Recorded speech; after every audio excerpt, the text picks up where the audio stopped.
Câu chuyện Hoa Hồng, Lâm Canh Tân đóng vai cặn bã vừa được yêu vừa bị ghét. Trong câu chuyện Hoa Hồng, Phang Siêu-en, do Lâm Canh Tân thủ vai, vừa được yêu vừa bị ghét. Cảnh ly hôn với Hwang Y-mei thực sự là một sự bùng nổ về kỹ năng diễn xuất.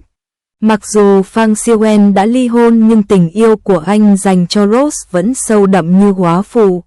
Khi lần đầu tiên theo đuổi Rose, không có nghi ngờ gì về sự chân thành của anh ấy, nhưng sau đó anh ấy đã sử dụng sai cách, mặc cảm tự ti và ham muốn kiểm soát đã được Lâm Canh Tân thể hiện một cách sống động.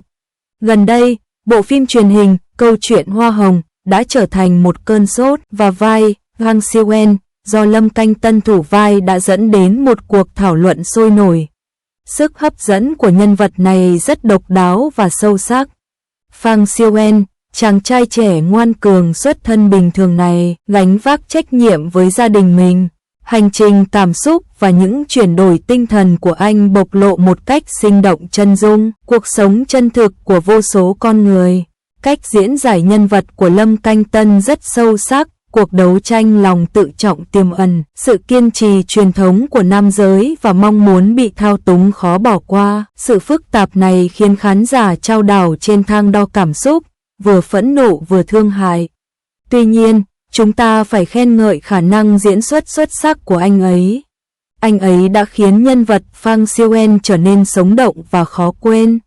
Kể từ khi Câu chuyện Hoa Hồng ra mắt gây sốc, sức hút của nhân vật Phang Siêu-en ngay lập tức làm dậy sóng Internet nóng bỏng và bắt mắt như nắng hè.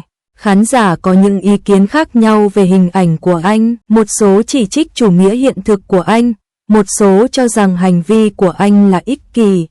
Tuy nhiên, một số người có cái nhìn sâu sắc và thấu hiểu, thông cảm sâu sắc cho anh. Những chủ đề nóng hổi của nhân vật này đầy thú vị. Nó giống như một tấm gương, phản ánh những vấn đề sâu xa trong xã hội, khiến chúng ta phải suy ngẫm trong cuộc sống đời thường. Có phải chúng ta đã vô thức trở thành một phiên bản nào đó của Phang Siêu-en? Khi nói đến Lâm Canh Tân, màn trình diễn của anh ấy rất ấn tượng và chắc chắn đã để lại dấu ấn sâu sắc trong lòng khán giả. Anh diễn giải một cách tinh tế thế giới nội tâm phong phú, đa dạng và tính cách đặc biệt của nhân vật Phang Siêu-en, khiến mọi người phải kinh ngạc và lưu lại trong ký ức những điều tươi mới. Sức hấp dẫn của một diễn viên xuất sắc là khiến khán giả quên đi màn trình diễn và hoàn toàn nhập tâm vào vai diễn. Lâm Canh Tân đã dựa vào kỹ năng tuyệt vời của mình để thể hiện thành công vai Phang Siêu-en và khiến nó in sâu vào lòng mọi người. Diễn xuất xuất sắc của Lâm Canh Tân chắc chắn sẽ làm tăng thêm sức hấp dẫn của nhân vật. Tuy nhiên, chính sự xuất sắc trong công nghệ sản xuất của bộ phim mới thực sự chiếm được cảm tình của khán giả. Tác phẩm này khéo léo lồng ghép nhịp sống năng động của các thành phố hiện đại và khám phá sâu sắc cốt lõi của tình yêu, sự phát triển của gia đình và cá nhân. Nó ghi lại những trải nghiệm chung trong cuộc sống hàng ngày của chúng ta, cho phép khán giả tìm thấy bóng dáng của chính mình trong sự cộng hưởng. Tuy nhiên, vai Phang Siêu-en đã gây ra một số cuộc thảo luận sôi nổi và ranh giới trong một số hành vi của anh đã gây ra một số lo ngại rằng điều này có thể có tác động tiêu cực tiềm ẩn đối với khán giả trẻ. Theo tôi, phim truyền hình không chỉ là phương tiện giải trí mà còn là phương tiện nghệ thuật mang trách nhiệm xã hội. Nó gánh vác nhiệm vụ quan trọng là truyền cảm hứng suy nghĩ và truyền tải những giá trị tích cực. Vì vậy, tôi tin chắc rằng các nhà sản xuất nên tính đến cả sự đổi mới nghệ thuật và ảnh hưởng xã hội khi tạo ra các nhân vật, đồng thời cố gắng đạt được sự hài hòa và thống nhất về chiều sâu và chiều rộng. The Story of a Rose, khám phá sâu sắc vai Phang Siêu-en. Kỹ năng diễn xuất tuyệt vời của Lâm Canh Tân giống như một kho báu tỏa sáng, không chỉ thể hiện phong cách của các diễn viên mà còn khơi dậy cái nhìn sâu sắc của khán giả về các vấn đề xã hội. Màn trình diễn của anh chắc chắn là một tia sáng rực rỡ trong bữa tiệc sân khấu này, khiến mọi người chân thành ngưỡng mộ. Mọi người đều nói rằng khi họ nhìn Phang Siêu-en, họ thực sự ghét anh ta, nhưng họ chưa bao giờ ghét Lâm Canh Tân, thay vào đó họ khen ngợi anh vì màn trình diễn tuyệt vời. Một người như Phang Siêu-en có hai khuôn mặt trước và sau, ai có thể chấp nhận sự tương phản như vậy? Sau khi xem phim, Ban đêm tôi mơ thấy mình lao vào màn hình và đấm cho Fang Siêu-en vài cú đấm. Là do tôi quá say mê phim hay vì Lâm Canh Tân quá bùng nổ? Hai bộ phim truyền hình năm nay của Lâm Canh Tân đều thành công rực rỡ.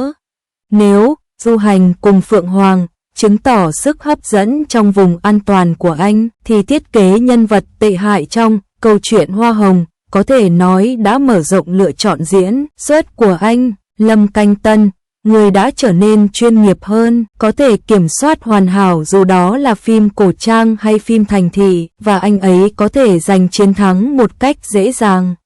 Anh ấy thực sự là một đại diện của diễn xuất nâng cơ mặt và phẫu thuật thẩm mỹ. Cảnh mắt, cảnh khóc, biểu cảm vi mô, trang phục và cách cư xử, phim truyền hình đô thị. Chuyển đổi tự do và làm chủ tất cả một cách dễ dàng.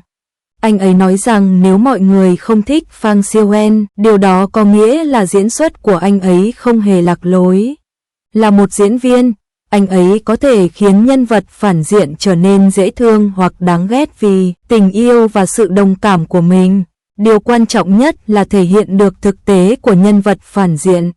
Ở trong ngành hơn 10 năm, Lâm Canh Tân đã đối mặt với màn trình diễn một cách chân chính và tôn giáo và thực sự đối mặt với trái tim của chính mình. Những diễn viên như vậy xứng đáng được chúng ta tiếp tục ủng hộ và yêu mến. Tin không hay, Lâm Canh Tân thậm chí còn nổi tiếng hơn vì anh đóng vai chính trong The Story of the Rose. Một trong những nhân vật nam chính không phải là một kẻ cặn bã, nhưng ở một mức độ nào đó còn đáng ghét hơn một kẻ cặn bã. Fang Siêu-en. Trong vở kịch, Fang Siêu-en là anh trai của Hwang Yi-mei, do Liu Yifei thủ vai, tại Đại học Fudan. Anh là một sinh viên hàng đầu đến từ một thị trấn nhỏ phía Bắc. Sau khi cố tình lên kế hoạch kết hôn với Rose, mặc cảm tự ti của anh đã trở thành một cái lồng bẫy. Lưu Diệc Phi, may mắn thay, Rose đã tỉnh dậy kịp thời, chọn cách ly hôn và cùng các con trở về Bắc Kinh từ Thượng Hải, lấy lại vị trí và nhịp sống của chính mình. Fang Siêu-en bị mắng thậm tệ. Cùng với Lâm Canh Tân, anh trở thành cái bao đấm của cư dân mạng. Những người hâm mộ Lâm Canh Tân đã ra tay dập lửa và khuyên cư dân mạng không nên nâng cao hành vi của nhân vật phim truyền hình Fang Siêu-en lên chính nam diễn viên Lâm Canh Tân. Ở một góc độ khác, chính kỹ năng diễn xuất xuất sắc của Lâm Canh Tân và khả năng nắm bắt chính xác những mâu thuẫn nội tâm của nhân vật Fang Siêu-en trong The Story of the Rose đã giúp Fang Siêu-en chịu được những lời chỉ trích dữ dội như vậy.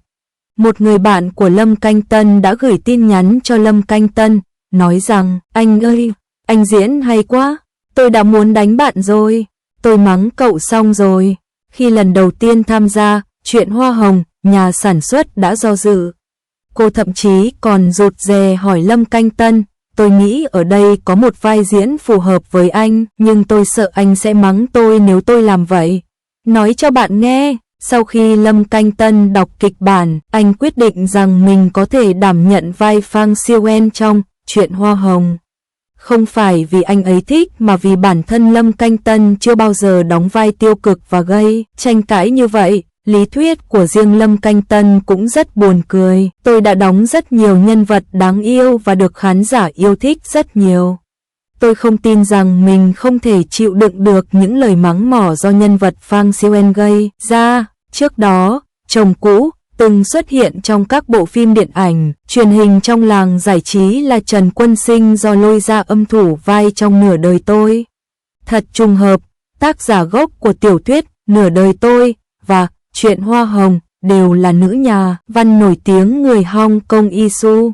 Ý đồ xấu xa của Fang Siêu-en trong lòng khán giả là điều hiển nhiên.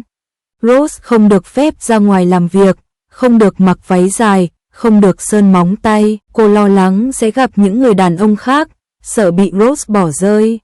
Một số cư dân mạng thậm chí còn bắt đầu suy ngẫm lại quan điểm trước đây của cha mẹ họ về việc chọn bạn đời là bạn đời xứng đôi. Đây mới là câu trả lời đúng đắn nhất.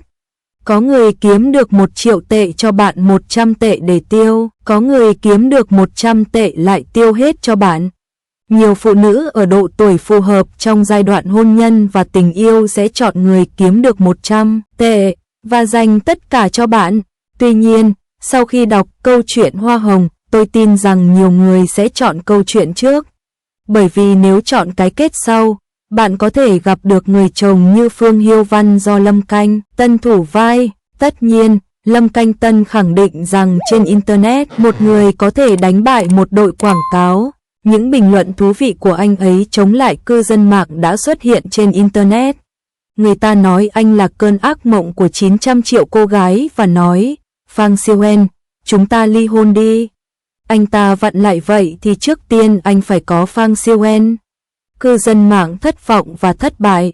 Cũng có những người hâm mộ thích thú để lại tin nhắn trong phần bình luận của Lâm Canh Tân và bị anh trả thù. Vì vậy, thấy đấy, những bình luận có số lượt thích cao nhất trong khu vực bình luận trên nền tảng xã hội của Lâm Canh Tân là những bình luận thú vị nhất và những tin nhắn hài hước mà Lâm Canh Tân gửi đến họ. Khi nói đến xung đột trên Internet, Lâm Canh Tân đã bao giờ thua cuộc. Trong tiểu thuyết gốc do Isu viết, Phang Siêu-en lâm bệnh và qua đời ở tuổi 49 sau khi ly hôn. Sau khi rời bỏ Hwang Imei, anh không có một cuộc sống hạnh phúc. Trong bộ phim truyền hình, Chuyện Hoa Hồng, Phang Siêu-en hiển nhiên đã để lại một điềm báo vui vẻ. Trong số các nhân viên mới của công ty Sirius đang hợp tác chiến lược với công ty của họ, một người đẹp nào đó rõ ràng đã bị ông chủ Phang Siêu-en thu hút. Điều này để lại không gian vô tận cho trí tưởng tượng của khán giả. Có vẻ như sau khi rời Saros, Lưu Diệc Phi thủ vai, anh có thể sẽ thoải mái hơn trong thế giới tình cảm. Ước mơ có cháu trai của mẹ Phang Siêu-en có thể sẽ sớm trở thành hiện thực. Người ta cho rằng một số người không hài lòng vì trong bộ phim truyền hình Chuyện Hoa Hồng, khu vực mà Phang Siêu-en vốn là người Thượng Hải trong tiểu thuyết đã được đổi thành vùng Đông, Bắc Hàn Quốc. Có vẻ như phim và truyền hình chuyển thể từ tiểu thuyết không bao giờ có thể làm hài lòng tất cả mọi người.